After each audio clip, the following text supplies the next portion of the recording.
रिश्ता दिल का, किस्त नंबर 5। हुरिया ने सोए हुए हमद को देखा तो उसके लब्बों पर बेअख्तियार मुस्कुराहट आ गई। सोया हुआ हमद उसे हमेशा बहुत प्यारा लगता था। गोल सा मासूम चेहरा, हल्की हल्की सांसें और वो सुकून जो सिर्फ बच्चों के सूते वक्त दिखाई देता है। अक्सर वो खुद पर काबू न रख पाती और आहिस्ता से उसे चूमने लगती। कभी पेशानी, कभी गाल, कभी बालों में उंगलियां फेर देती। लेकिन हमद का मसला ये था कि वो जरा सी शूर पर भी जाग जाता। नींद पूरी न होने पर पहले रोता, फिर जिद करता और आखिर में सारा गुस्सा अपनी मम्मा पर निकालता। हुरिया ये सब जानती थी, फिर भी उसके दिल को तसल्ली नहीं होती। उसने दीवार पर लगी घड़ी की तरफ देखा। 7 बज रहे थे। उसने एक गहरी सांस ली, फिर बेड पर हमद के पास बैठ गई।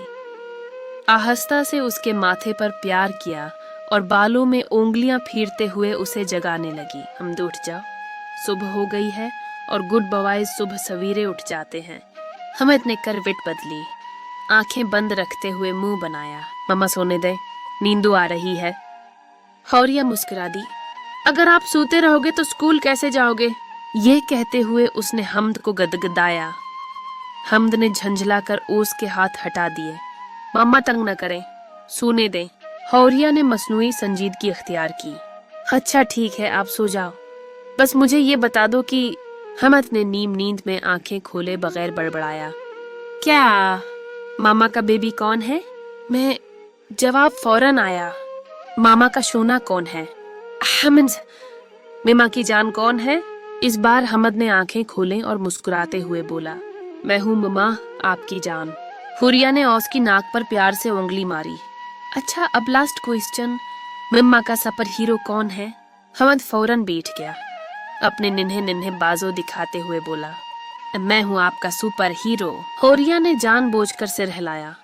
ओ नहीं, हमद सुपर हीरो नहीं है। हमद चौंक गया।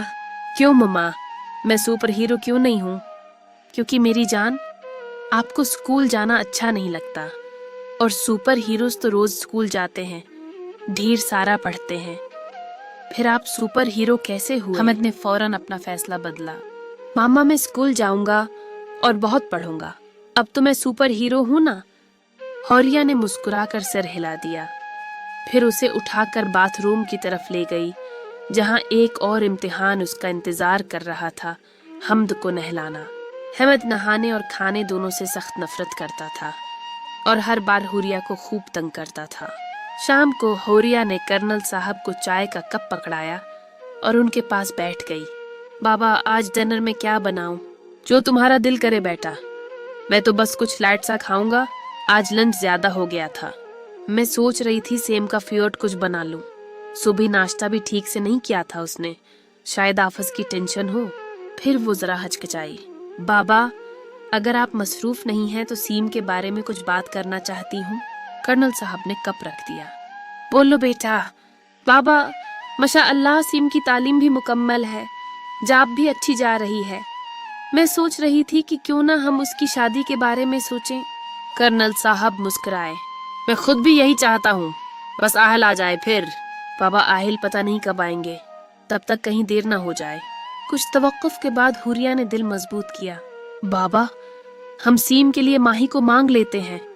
कल खाला से बात हुई थी, वो माही के लिए आए रिश्ते का जिक्र कर रही थी। उसने तफसील से नीना और माही का मुआजना किया। घर ज्वाइंट फैमिली, सैम की फितरत सब कुछ खोल कर रख दिया।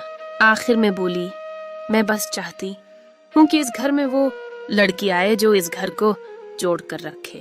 कर्नल साहब ने गहरी सांस ली। बेटा, तुमने मुझे एक गलत फैसले से बचा लिया है। आज रात का खाना नहीं बनाना, हम सीम की खाला के घर जा रहे हैं। हुरिया की आंखें खुशी से भर आईं। थैंक यू बाबा। बाद में सीम के साथ बात, इसकी बेचैनी, माही का नाम सुनते ही उसका चौंक जाना, एतराफ और आखिर में दरवाजे की बेल। सैम ने जैसे ही दरवाजा खोला और उसके मुंह से जोरदार चीख निकल गई।